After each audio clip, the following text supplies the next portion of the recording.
Hollywood কিংবা বলিউড সিনেমায় দেখা অস্ত্র মিলল কলেজ ছাত্রের বাড়িতে। গত রোববার মধ্যরাতে নড়াইলের কালিয়া উপজেলার পুরুলিয়া গ্রামে সোহান মোল্লার বাড়িতে অভিযান চালিয়ে একটি অস্ত্র উদ্ধার করে সেনাবাহিনী। পরে উদ্ধারকৃত অস্ত্রটি পুলিশের কাছে হস্তান্তর করা হয়। এই ঘটনা নিয়ে গণমাধ্যমে সংবাদ প্রকাশের পর থেকেই শুরু হয় বিতর্ক। সামাজিক যোগাযোগ মাধ্যমে অনেকেই উদ্ধার হওয়া এই অস্ত্রটিকে ইয়ারগান বা শুটিং রাইফেল বলে দাবি করেন। ওয়ালটন আবারও মিলিনিয়ার অফারে ওয়ালটন ফ্রিজ কিনে আপনিও হয়ে যেতে পারেন মিলিয়নিয়ার।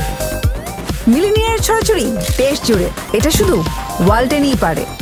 সেনাবাহিনী জানায়, টেলিস্কোপিক সাইট ও সাইলেন্সার যুক্ত 4.5 ক্যালিবারের স্নাইপার নাইট্রো রাইফেলটি দিয়ে অবৈধভাবে ব্যবহার করে স্থানীয় বাসিন্দাদের হুমকির মুখে ফেলেছিল অভিযুক্ত সোহান মোল্লা।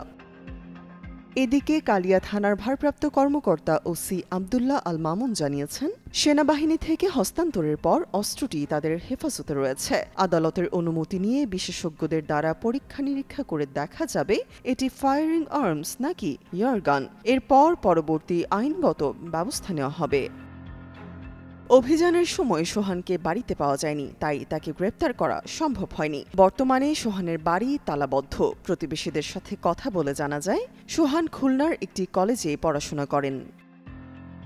প্রতিবেশীরা আরও জানিয়েছেন, সেনাবাহিনী যা উদ্ধার করেছে তা একটি ইয়ারগান। তাদের দাবি, অনেক আগেও একবার সেনাবাহিনী এটি নিয়ে গিয়েছিল এবং তখন সোহান কাগজপত্র দেখিয়ে সেটি ফেরত এনেছিল।